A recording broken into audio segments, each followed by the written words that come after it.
You're listening to a Corridor Business Journal podcast.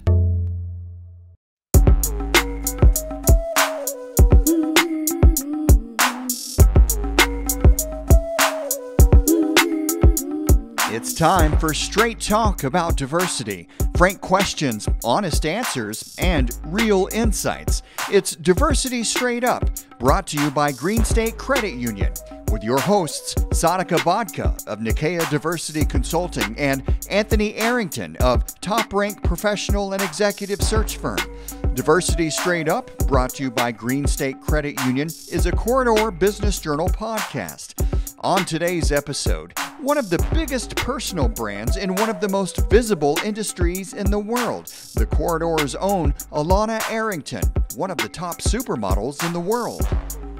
Yes, you can, quote, cancel somebody for something they said or something they did, but a lot of times people cancel them and don't give them space to make a change, to change their behavior, to change what they say in the future, to change how they do things. We'll be right back.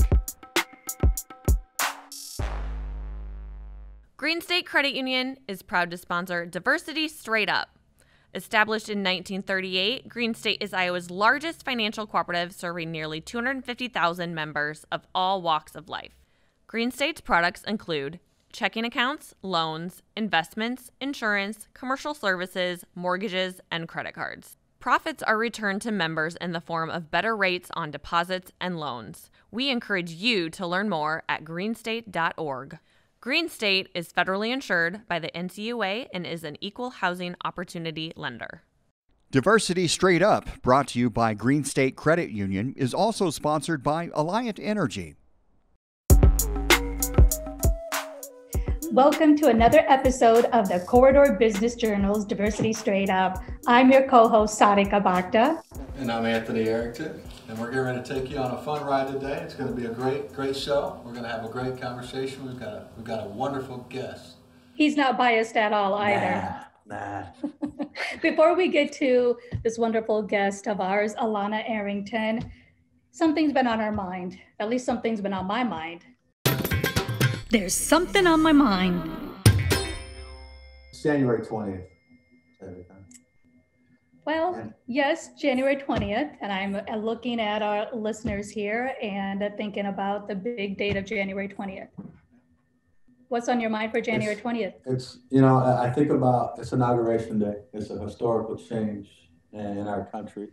And change aside, when I look at the diversity of the cabinet coming in and the leadership coming in, it excites the heck out of me. It excites the heck out of me. From a personal perspective, feels like we're going somewhere. And that's exciting to me. I agree with you. I think about the diversity of the cabinet and leadership, but I also appreciate the fact that President-elect has been very intentional about diversity in terms of surrounding a team that is diverse yet qualified. Yeah. And I guess this would go for any leaders that would look at this initiative. Yep. Who's part of their A team? Right. Do you want everyone that looks like you, Anthony? No. Yep. I want to know. I don't want everybody to look like me. I'm too pretty anyway. No, but there's intentional about diversity and quality, right? Yes. It's not just for diversity's sake. These are talented people, and that's what's exciting. Right? Yes, and you can find the talent. And I think about what we also share with our clients that we work with a lot is that you need to be very intentional, be very strategic about it, but it's not at the expense of them not being qualified. Yeah. Just means how do you diversify your pool a little bit more so that you can get more candidates, right, so that you can look at getting diversity. Yeah. It's not going to happen overnight, yeah, but if you're intentional about it and very strategic about it, we can make some headwinds in this. So, we could talk about politics all day long, Sarika. I know poli-sci major over there. We love talking about it, but actually something's on our guest's mind. I wonder what our guests are thinking. Right, for our listeners, I want to share a little bit about Alanna Arrington. She's an American fashion model, born and cornbred in the beautiful state of Iowa. Growing up, it appeared that she would be anything but a model. as she excelled in school and sports. She was first introduced to her mother agents, Jeff and Mary of Mother Model Management at the age of 14, and she signed with them a few weeks after her 15th birthday. After signing with Next Management and spending 2 summers in Los Angeles building her portfolio, Alanna moved home to switch from public to online school. And in January 2016, she moved from Iowa to New York, and to be specific, New York City. Within 2 months, she had signed worldwide with Next Management and exploded on the fashion scene after walking a total of 50 plus shows for her debut season. That's just phenomenal, okay? This includes Louis Vuitton, Chanel, Off-White, and Celine. Alanna has since worked on editorials and covers for Vogue, Elle, Harper's Bazaar, Maxim, and Allure. She's also done campaigns for Stella McCartney, Fear of God, Ralph Lauren, and worked with major commercial brands like H&M, Forever 21, Urban Outfitters, Aldo, and Mango. Alanna has also been blessed with the opportunity to grace the Victoria's Secret fashion show runway for 3 years. Alanna currently resides in New York City with her sister, Amaya, who is an aesthetician specializing in facial skincare, which is right up Alanna's alley. Alanna, this is such a beautiful and impressive bio of you, which probably doesn't even cover the tip of the iceberg, but welcome to DSU.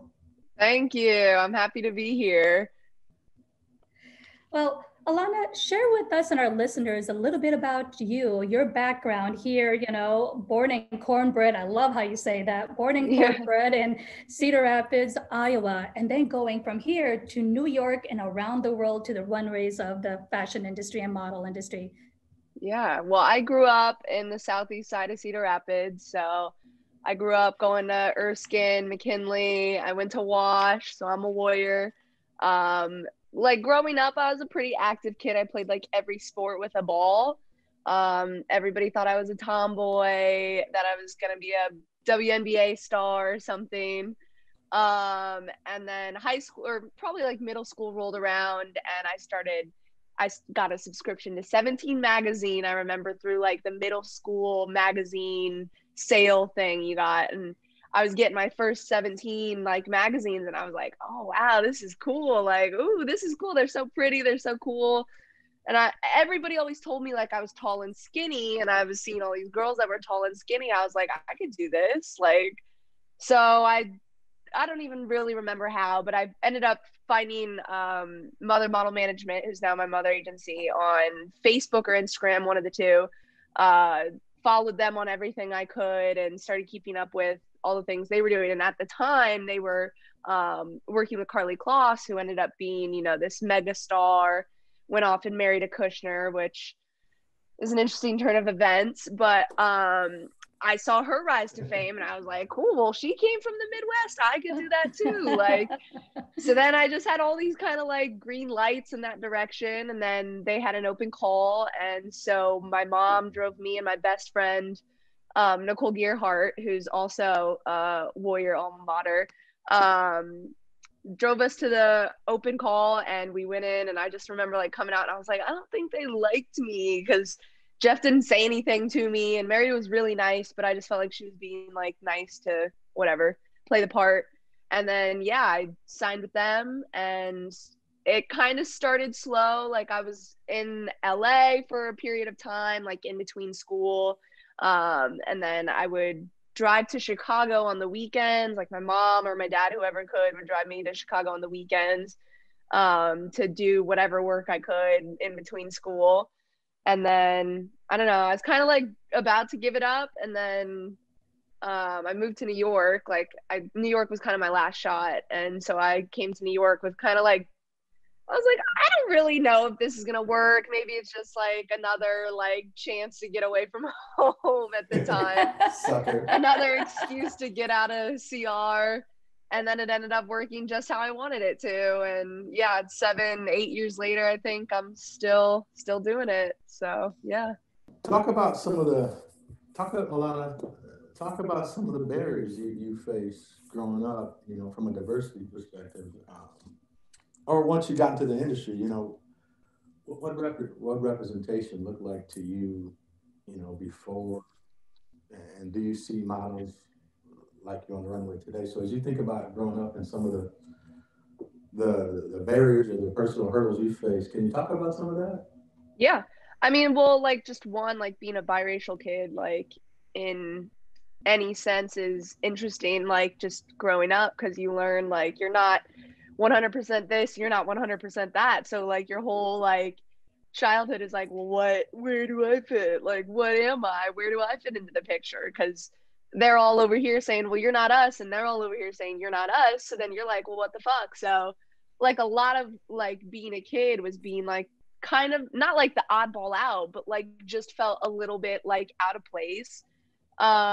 So then got into fashion, and fashion literally just forces you to be so out of your comfort zone that like, you know, you have no choice to get used to it. So it was something that became easy to me because, you know, I grew up with that as like, you know, another shield patch on my armor. And then you talk about, you know, being a biracial woman in a mostly predominantly white dominated industry. It's really almost impossible to like, you know, get your hammer going hard enough to crack the shell and get into the big names like Victoria's Secret and stuff. So as a Black woman, it's hard because you're not only, you're one of 10 because they let so few of us in, you know, you're one of so few fighting for maybe one or two positions in the industry. Whereas white women have thousands of positions in the industry. You know, these designers are looking for their type more so than they're looking for mine. So I had a lot steeper of a hill to climb getting into this. So there were ways that I accommodated. And one of them was just being a friendly person. I think the stereotype of a Black person in some people's minds is that they're not friendly, they're not easy to work with sometimes. And I was like, well, I'm going to prove y'all wrong.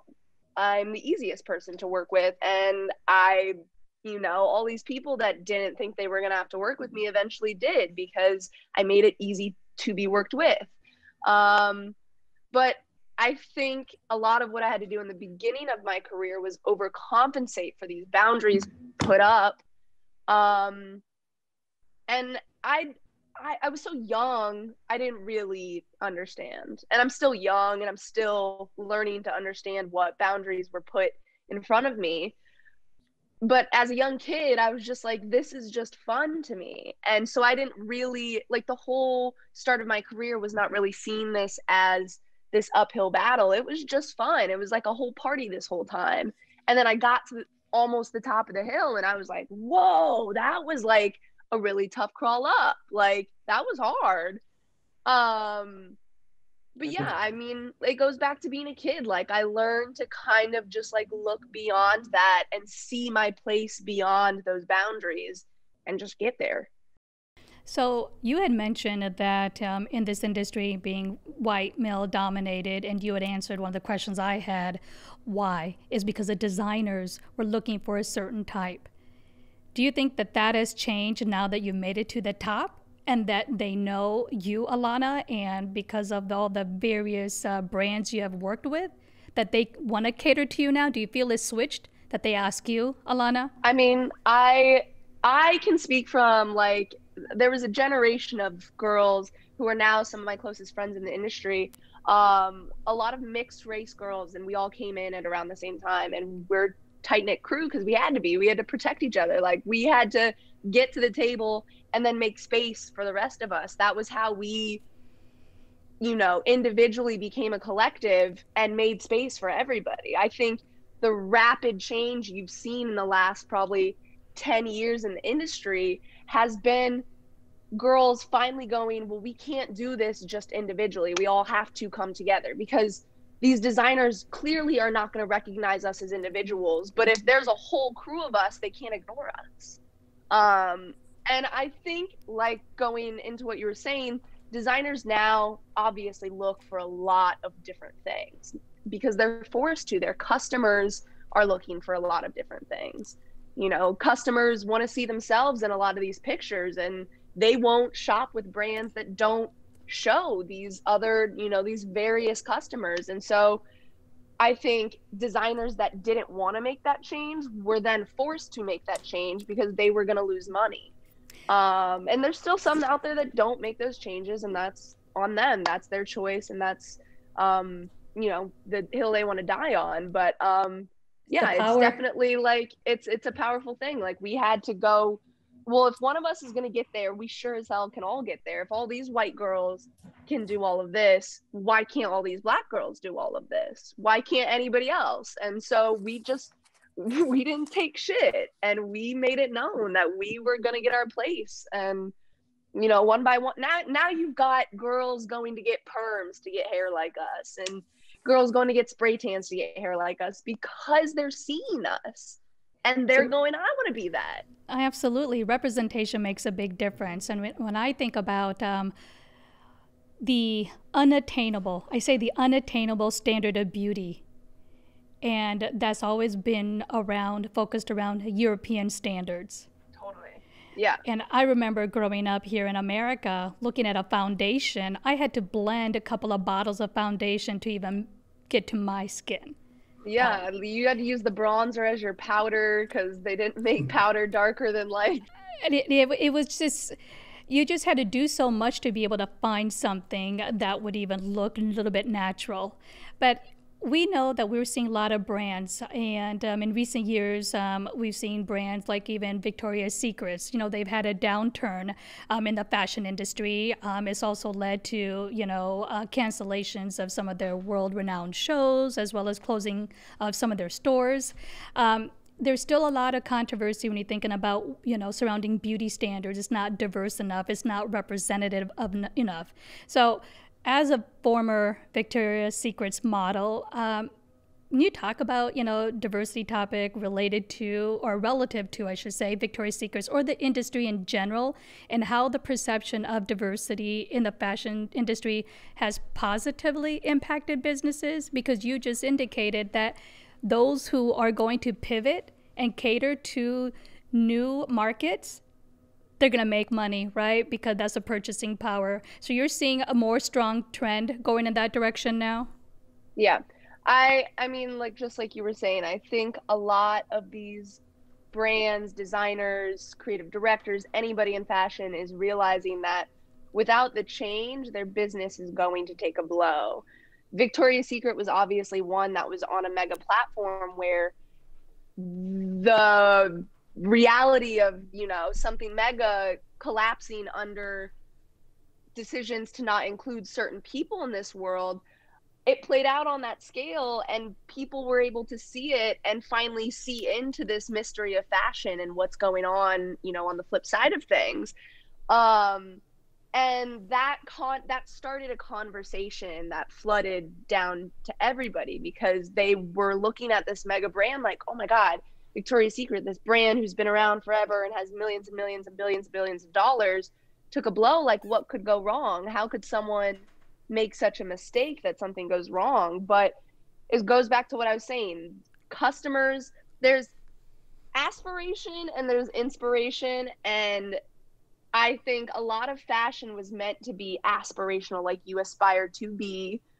But I think now it's becoming more inspirational, where it's just inspiring people to be themselves more so. Like, when I think of what I saw in 17 magazine, it was like, oh, I want to be that so bad. But now it's like, these things, you're seeing these people and these expressions of people because it's supposed to help you express that part of yourself.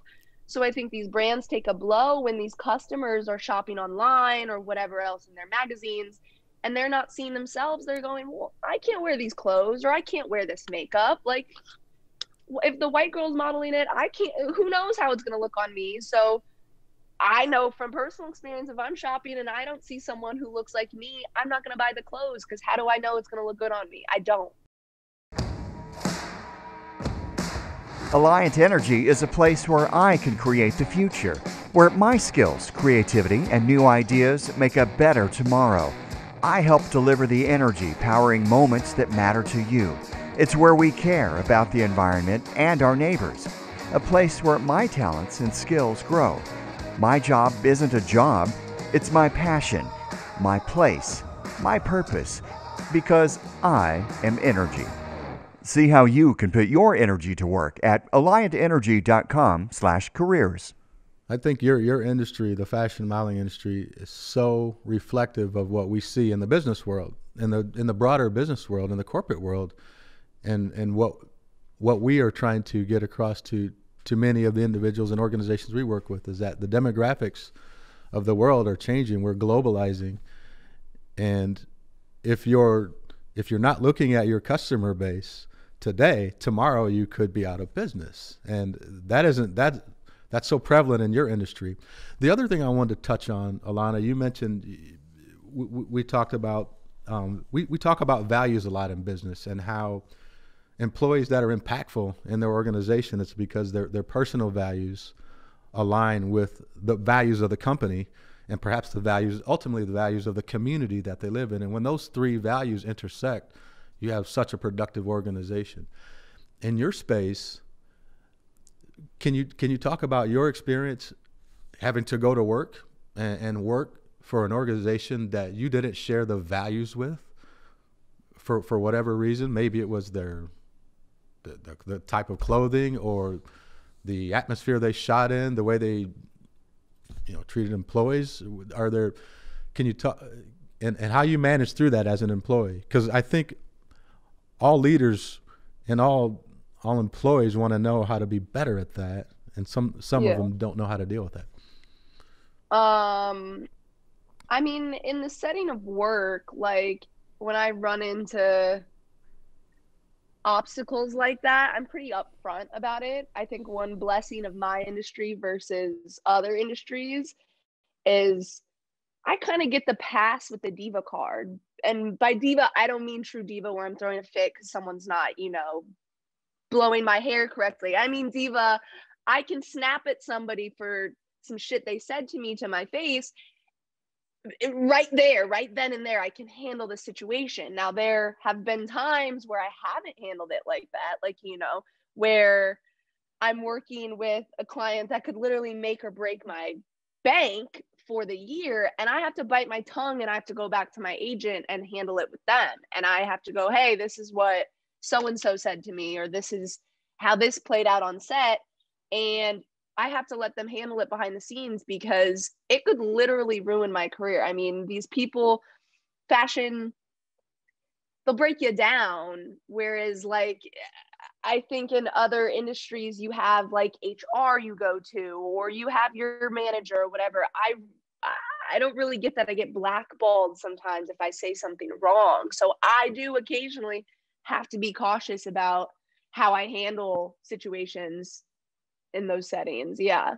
But I do get, I will happily, if someone makes a comment that's just blatantly disrespectful, whatever, I've made people cry on set during election year. I have made people, walk off, storm off, yell in my face, spit in my face, whatever, because some things do have to be said and addressed because it's human decency. Well, Alanna, you had indicated that in your industry, there's a big concern about being blackballed. And, it's no different than if you're looking at corporate America or if you're looking at fashion and modeling industry, it's still an industry. It's a big dollar business, right? And even in corporate America, if you are having, a couple of firms that are the powerhouses, you can easily get blackballed from working at any of them, right? That power is so palatable. Mm-hmm. It can, even if you have an HR, even if you have a manager, if it's such a toxic culture, it will permeate. Yeah. And that is when individuals feel disengaged.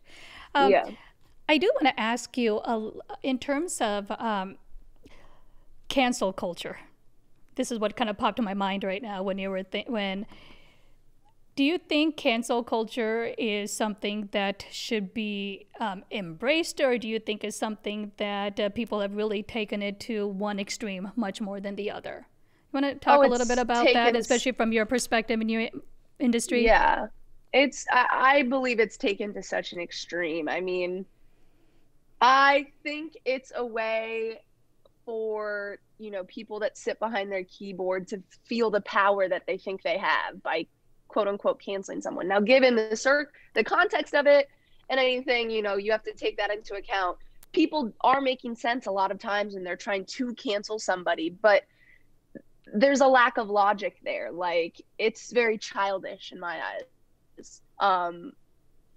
Yes, you can quote cancel somebody for something they said or something they did, but a lot of times people cancel them and don't give them space to make a change, to change their behavior, to change what they say in the future, to change how they do things in the future. There's always the future, and people with this cancel culture like to forget that they just look at the past. And yeah, it's unforgiving.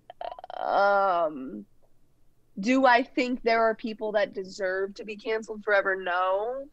There's people that come darn close, but I just think it's toxic. Nobody can learn from being canceled.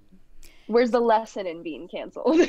So if brands are marketing or branding something that's culturally, appropriating something, or they just did not realize from a cultural perspective, they made a big faux pas. Can you share some examples? And I know that we've seen a lot with the fashion and modeling industry in terms of whether it's clothing or the designers are looking at certain, like a theme or something that they didn't realize that, I should not use this as an accessory because it's not appropriate. Yeah. I mean, I've seen like a lot with like recently like cornrows being put on people that they shouldn't be put on.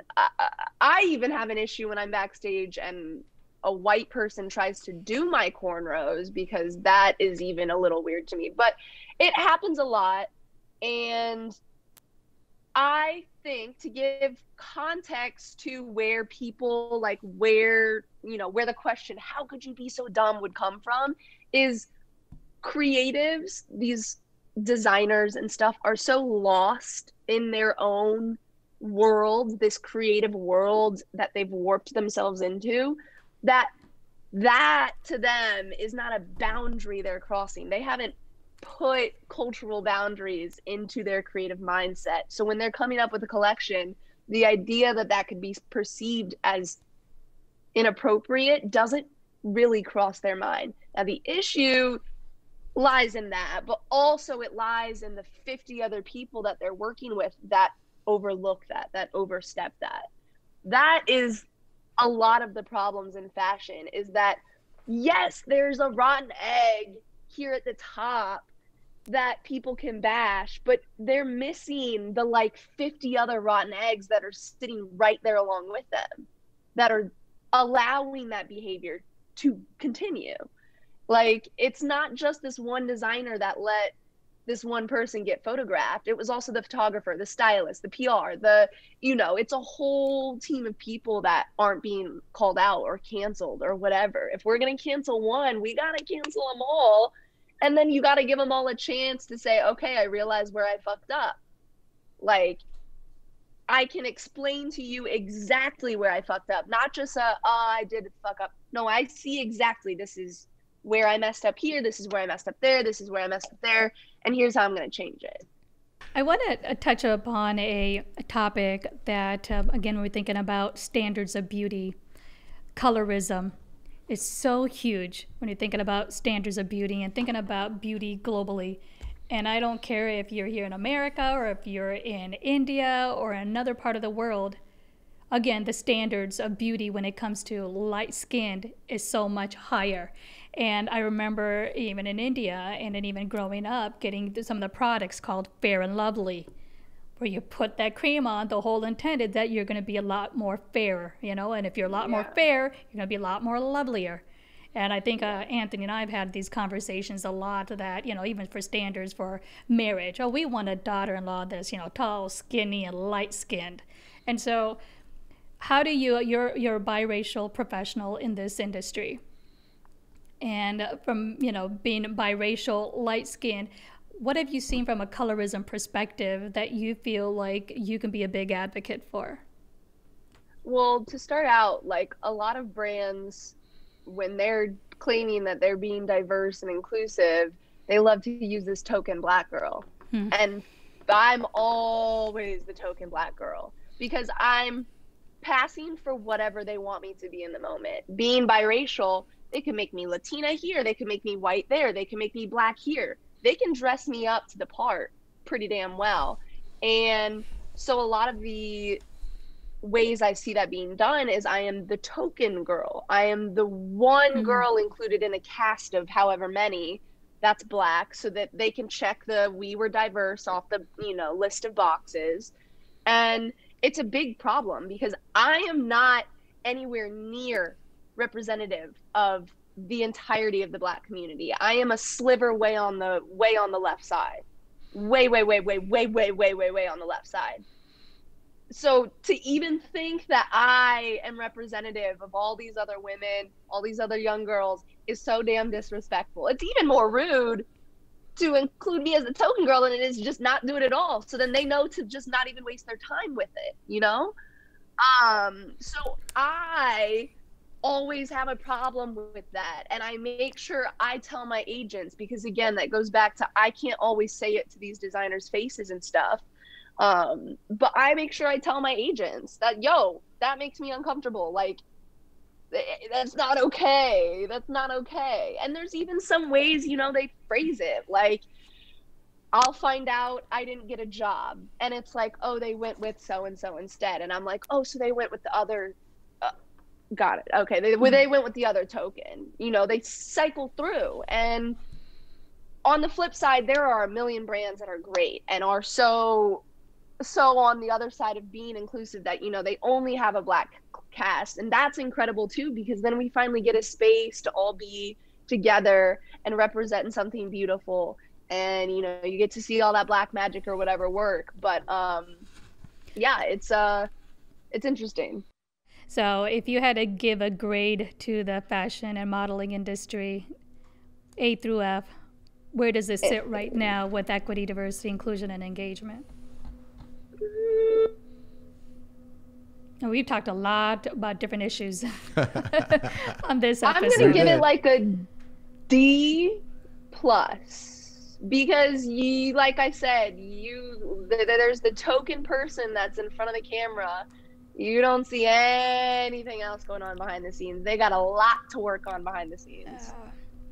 Fair enough. I think you're raised by parents and a dad that, you know, taught you how to grade in a fair, equitable manner. For our listeners out there, I don't think we even shared this, but Alanna Arrington is my wonderful, fabulous co-host Anthony Arrington's daughter. But I know Alanna is her own person, so we didn't want to, you know, bias the episode earlier off the bat. No, we didn't. I wanted to at least acknowledge it, you know, at least some point in the show today. Yes. You can't tell by our eyebrows. Our eyebrows look similar enough. I'm very proud of her. I'm very proud of her. That is hilarious. So Alanna, my dear. Yes. What advice would you give to other young women? Just don't shut up. Like, people, like, fashion really likes to try to shut you up, because it's the easiest way for them to get away with things. But the louder you are, the more in their face you are about things, the more success is going to come to you. The more people are going to flock to you, because I think everybody's flocking to someone right now that's claiming their space, claiming their time, claiming their respect, whatever you want to claim. You're claiming it and they're flocking to it. Yeah, so don't shut up. Stand your ground. Make your place known. Bring yourself to work. That's what she's saying. Got to bring yourself to work. Yes, and we say that all the time, is that in order for individuals to be productive is bring their whole self to work. Yes. And celebrate the unique diversity that you have, right? I Yes. liked how Alanna said that earlier. Celebrate your unique self. Yes. All right. Well, Alanna, we're going on to another segment. Is another favorite. I have so many favorites here. What's on our listeners' mind? What's on our listeners' minds? All right, so we always like to be able to hear from our listeners. And so listeners, please send us your comments, suggestions, questions to info@diversitystraightup.com. We have a question from our listener. And Anthony, you want to read our listener's name and the question? So Alanna, this is a question from one of our listeners, and we'd like for you to answer this question if you don't mind. This is from Robert, and Robert's from Idaho. And Robert says, how do I have a conversation with diversity how do I have a conversation about diversity with my coworkers as I feel uncomfortable and I'm afraid of saying the wrong thing? So as you think about conversations you had, and what sort of advice would you? Oh, that's a get? good one for It's a Alanna, good knowing that question. she said you need to speak your mind. That's a good question. I mean, I really want to give, should I give my honest, how I would handle it, Yes. and then how I think it should be handled? We're all about I authenticity. I personally am pretty blunt about these things. Like, if it's, I think of a coworker as like another model that I would be on set with. I'm pretty blunt to another model on set about things like this. Say there's 10 models on set and I notice I'm the only one, or the other way around.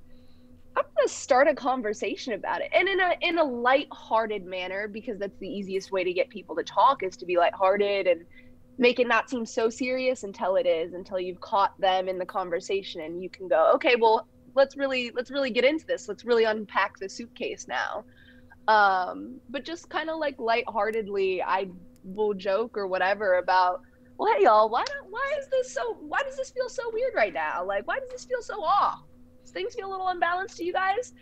And then I'll kind of warm them up until eventually I hit them with a hard hitter. Well, why am I the only black girl on set right now? And then that's where you kind of get things. But I don't think that's how I would handle it if I was working in a normal business. I think, I don't know, man. That's I would okay. just be blunt. You're just I a don't blunt think person, right? I don't think there's a non-blunt way to go about that, because it's such a important, like, it's such an obvious issue right now, especially. Like, there's so much being thrown at us about things not being diverse and things not being equal and inclusive, that it's like, how the hell could you still be oblivious to this? Like, How could you be uncomfortable? huh? Yeah. There, how well, could you Robert, be- Robert's he's uncomfortable, but I understand. I do too. I understand how it can be uncomfortable. There you have it to our wonderful listener. Please continue to submit your questions and comments and questions to info@diversitystraightup.com. We've got one more segment that we'd like to do before we end. You were getting my hint? And this is our fun segment that we had the surprise for you for. Oh, This is the okay. diversity ball.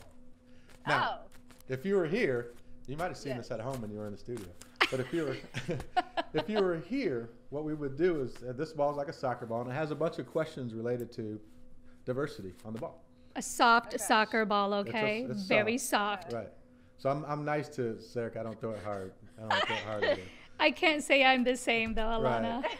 So what we would do is we would throw this to you, and you would catch it, and wherever your thumb would land, you would ask that question and answer that question authentically. This feels like elementary school It's again. it's sort of a yes. We're a couple of kids here in the studio. This, and this is really great way if you're looking at having conversations around diversity. Yeah. This is a really icebreaker kind Right. of a way that we've utilized. Some Remind business heavy-hitting people of questions. their athletic days, right? So if you were here, I would throw it to you, but I'm going to throw it to Sarika on your behalf. Oh, so I'm And going to get your question or prompt. When she Okay. answers it, she will ask the question for you. Okay. Oh, I almost lost my headgear there. Oh, see, this is your dad throwing it, but when did you first learn about bias or hate in the world? Kindergarten or first grade. Oh, wow. I mean, hate was probably the one I learned before bias, because I probably didn't know the definition of biased until like middle school. But hate, definitely, like early on, I remember like as in kindergarten, like we did a mock election because Bush and John Kerry were running for president in that year or whatever, or something like that. And we did a mock election, and I remember I voted for John Kerry because that's who my parents were voting for. and the other kids, like there were some kids in my class that openly voted for Bush, and they hated the John Kerry voters. Oh. And I was kind of like, well, I don't get why we're just voting. Like, who cares? Like, why do you hate who I voted for? I don't hate who you voted for. I don't hate you for voting. But that was kind of like, I was kind of like a little confused, but I was like, oh, okay, so there is this way of just not liking somebody for their choice or the way that they choose to live. There's just people out there that do that just hate. Yeah. It reminds me of what we're experiencing a lot on the political landscape right now, right? Based on individuals' choice, and that's just a sliver who they are. Their political identity isn't their whole self, yet there's so much animosity and hatred. Wow. Yeah. Thank you. Thanks. Yeah. All right, I'm going right. to throw My it. turn? I'll be gentle So to the you. host, Like, we playing this game too. Share one or two examples of prejudice or discrimination based on age. Well, I personally believe there's one example. There's two examples. One's in sports. It amazes me that a 17-year-old kid has to go through certain regulations to become a professional basketball player. But a 14-year-old kid can turn pro in golf. Wonder why that is. So that would be an example of a systemic issue, I believe. that's an interesting one, Anthony. All right. Ready? Be Here we go, nice, Sarika. be One gentle, more be time. kind. Describe the messages you received about race when you were growing up. I don't know if I shared with our listeners on DSU this or not, but growing up in the Quad Cities, so Alanna, I'm born in India, came to the States as 19 months old, and I was in San Francisco, Oklahoma, and Nebraska, and ended up in the Quad Cities, which is half Illinois and half Iowa. Together, all those cities are called the Quad Cities, and I was on the Illinois side. I was there from second grade on all the way through high school. I was the only Indian, save my siblings. I know you're tight with your sister. My siblings and I, we're not that tight in school there, okay? But I remember it was in elementary. I had a friend, a white boy who came up to me, a friend of mine, and he's like, what kind of an Indian are you? Are you a dot head Indian or a featherhead Indian? And that was, thinking about race, that was one of the messages that I received. I had no idea what he was talking about, first of all. This we call bindi, but of course, he's thinking dot head, and the featherhead is for Native Americans. Yeah. And so that was one of my first earlier messages about race that I received. Yep. Wow. Well, I think we have reached the end of our episode. We truly, Alanna, as your dad, I humbly appreciate your time today, spending with us, giving us your perspective on diversity, equity, inclusion, and engagement. So, what last piece of advice would you have for listeners to help them enhance their journey as they go through equity, diversity, inclusion, and engagement in their lifetime? Be blunt. I'm sorry. That's like my best piece of advice. There's not a lot. I think be blunt to people. If you're feeling uncomfortable or disrespected in any way, just be blunt about it, because people really can be oblivious to their position in the world, in their mind, whatever, and sometimes it takes someone giving them kind of that hard wake-up call of, oh, whoa, okay, to make a change. I think be blunt always. Well, thank you very much, Alanna. We appreciate your feedback and insight to our listeners. Thank you, sweetheart. Thank you guys for having me. Thank you for your time. We enjoyed it. Thank you, and safe travels to wherever else you're jetting off. We appreciate you taking the time in your busy schedule here, Alanna. Pleasure getting to know you. You too. Thanks. You've been listening to Diversity Straight Up, brought to you by Green State Credit Union. Additional support provided by Alliant Energy and the City of Cedar Rapids. For more from the Corridor Business Journal, please visit corridorbusiness.com. Thank you to our listeners, as we wouldn't be here without your support. Help us grow our subscriber base by sharing our show with others. Love this new episode of Diversity Straight Up, brought to you by Green State Credit Union? Then head over to the most popular podcast audio platforms to describe, rate, and review us. And check out our other episodes while you're there. Catch us on our next episode, which drops monthly.